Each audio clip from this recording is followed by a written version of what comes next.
There are instructions here under the Start Here tab. This is going to give you some screenshots and it's going to give you what certain things mean. And I recommend reading through this, especially if you are new to using these type of spreadsheets. I try to leave you as much information as possible. Of course, if you're completely new to using Excel, this might not have all the information that you need. There are required fields, and usually they're going to be in yellow, like in this picture. So if you haven't filled those areas out, the spreadsheet is not going to work as it is intended. Let's go ahead and move over to the setup tab here at the bottom. You're going to see again these yellow areas that need to be filled out. If they're not filled out, your spreadsheet is not going to work. So we're going to go in here and we are going to put in a name. And of course, I'm just using a random name. We're going to do our starting month. I do recommend doing January, and that way you have 12 months within one spreadsheet. So I'm going to just type in the month and the year, which is actually 2024 now.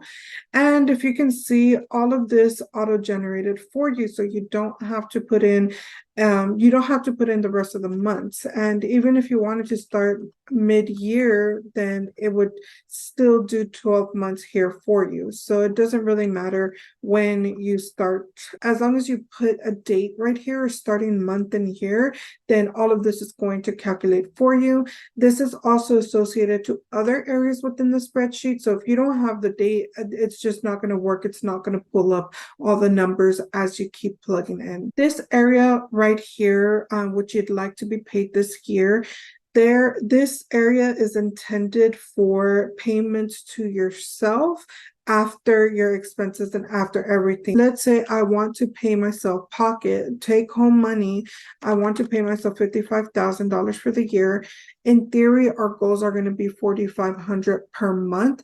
This is what we want to pay ourselves. We could always update this number. They all are formula driven, but you could still update this information because you might have slower months. So you might need to add more to one month and reduce from the other. I think sometimes like summers and winters might be slow for therapists. So you could make adjustments as you need. I'm going to head back over to this side of the spreadsheet. Even though there is no yellow right here in the income streams or expense categories, I still want to go over them because they are very important and they are key to giving you the information that you need. Under income streams, you could go in here, you could update it. All you have to do here is override what you want your income streams to be called, or if you want to add any, you could add them. So in this case, let's do psychotherapy revenues. And revenues is just a fancy word of saying income, so don't get too tripped up over that terminology. It just means income. Then we have our insurance. Maybe you have speaking engagement, mental health coaching revenues, but you might have, let's say, sponsorships. Maybe you are on YouTube or TikTok or Instagram and you get paid for doing sponsorships. I'm just kind of throwing things out there, but just to show you that this is flexible, you could move things around. Expense categories, these are going to be what speak mostly to you.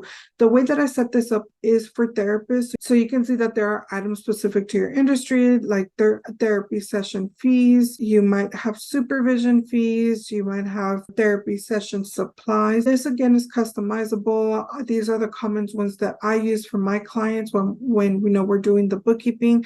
So this is kind of what I transferred over into the spreadsheet. Of course, you can add things, you can remove things, whatever speaks more to you. Now down here, we're going to talk about our profit first goals. And profit first is something that a lot of people don't necessarily have the experience or the expertise in. If you don't already know, it's a book called Profit First, and it teaches you how to budget your money and how to save up your money so that way you could reach all of your goals. Don't worry too much about this right now at this moment because I will be talking about this later on. So just for now, we're going to just put in the numbers just for the sake of the setup of the spreadsheet. So now you can see there's no red, there's no yellow. We are in a good good place to start doing the actual bookkeeping. You're going to see here at the bottom, we're going to have different tabs: the income, expense, profit first, monthly overview, and yearly overview. For right now, for the purposes of this video, we're just going to go over income and expense category. Let's go ahead and start with the income. If you can see, just like that first spreadsheet, there's yellow here. Yellow means you need to fill it out. If you do not fill out these 3 columns, then your spreadsheet is just not going to work. It's not going to work the way we intended it to work. There are only 3 things that you have to record, and that's what makes a spreadsheet so easy. So I know it looks a little overwhelming because there's a lot. Once you do the setup page, you just have to fill up the yellow and it's going to do the rest for you. As you're getting paid, you are going to be receiving income, and that income is what we want to record here. Expenses are going to be very similar, where we are going to record our expenses, but we're going to record them under the expense tab. Right now is the 8th, and so I am going to put the date in today.